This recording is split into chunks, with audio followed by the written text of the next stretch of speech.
So, who was president when you were a kid? Oh, I don't know. I guess I think about killing myself pretty frequently.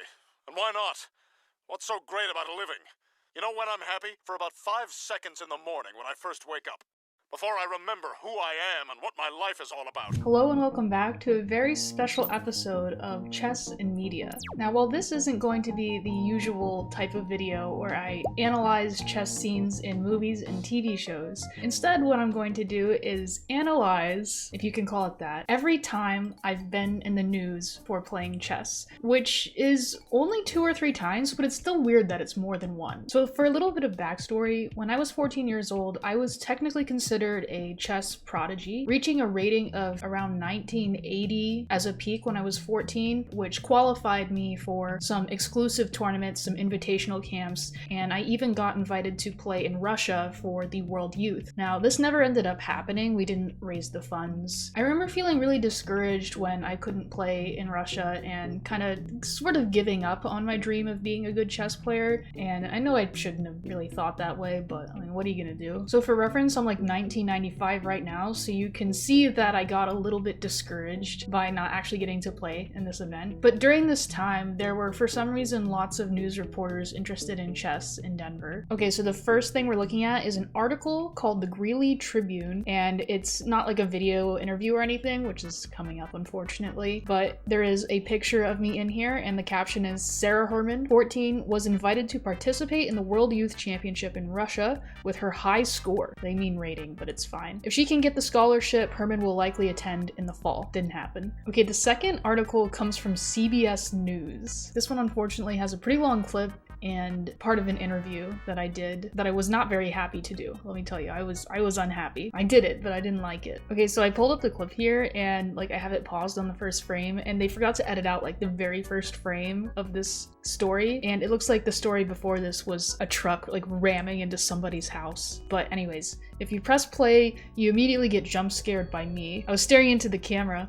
Now, I'm pausing already, but look at the back of this man's head that I'm playing. Pause the video here and try to guess who I'm playing, because I guarantee you, unless you know some serious ball about chess, you will not guess who this is. So I am actually playing Hikaru Nakamura's dad. His name is Sunil Weeramentary. He's a FIDE master, and I don't know if a lot of people know about this, but I got absolutely blasted in this game, but he was super nice after, and he went over the game with me and told me some stories, and it was an overall very positive experience. He even remembered me at tournaments years later and talks to me every time, so 10 out of 10, great guy. Well, it's a big weekend for Colorado's youngest champs, playing one of the world's oldest games. The best chess players in the country flew into our state to face off against them. Yeah, and then there was like this narrative they had going that all these incredibly strong chess players were flying in just to play our youth and, you know, to highlight how well our community was doing or something. But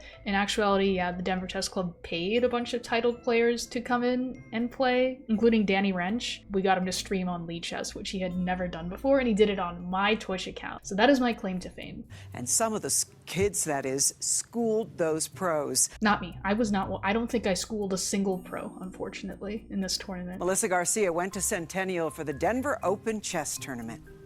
The hundreds of kids and adults here are showing off their strategy alongside some of their idols. But these moves are helping them win in more than just the game. The fun can last for hours and hours and hours. It's just really funny how flat and monotone the chess player accent is. You know, the fun can go on for hours and hours, like, but he means it. It's true. Like, we really do find this very fun. And international master Danny Wrench. Nobody streams on chess.com. Lee Chess is better. Sara Herman says she's learned how to get through real-life challenges the same way she gets through the game. They say this like I just volunteered this, but this is how the news works. This is how reality TV works. Like, they ask you leading questions, or they ask you to basically tell them what they want to hear, and then you're like, well, but I don't agree with the premise, but you have to do it anyways. I think that the question that they asked me was, how has chess helped you in real life? And I was a little bit angsty, and these type of questions piss me off more than anything, because I truly believed that it's a board game and it actually translates into nothing. You can see that basically nothing has changed. If anything, I think that maturing in life and as a person helped me in chess, not the other way around. I don't think chess helps anything. You'll get better at chess if you get better at making decisions and you're like become a better person, you can make better decisions. But getting better at chess, a board game with like patterns that are specific to that board game, will not help you at life. But I had to answer the question. I just try and find the best move I can every move. I try not to think about the game as a whole. I try and think of it one move at a time. I feel like that's a pretty good answer based on what they asked me. Yeah, I think they cut out my original answer, which was something to the effect of, it didn't. It hasn't. If anything, it's ruined my life. Growing up in chess was like playing chess on school nights until like 11 p.m. and then going to a bar when I was like 12 with a bunch of adults and my mom. And I thought I was really cool at the time. I didn't realize I was just neglected. But yeah, chess didn't. The only thing that it got me is now I have a YouTube channel.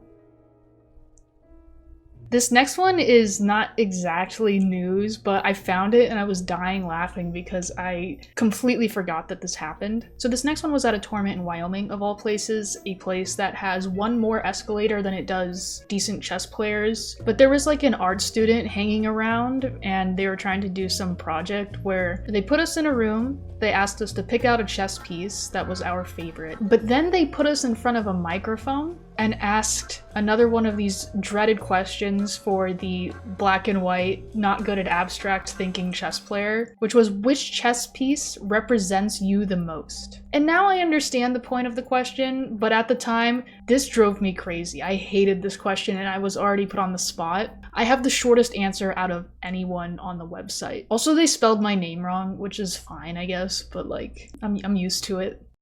I like the bishops because they're dynamic. And you can see that I'm still kind of a bit of a dickhead and refuse to answer the question how they want me to because I disagree with the question. I just say that I like bishops because they're dynamic, and it's like, I just wanted to leave. I didn't want to be a part of it, but I already agreed. I understand the point of these questions now. It's like in therapy, I imagine, you know, when they do like the ink blot tests, like they're not literally asking you about the pictures. They're just trying to get you to talk, like whatever comes to mind, and then talk about that. Like it's literally just a way to talk about something.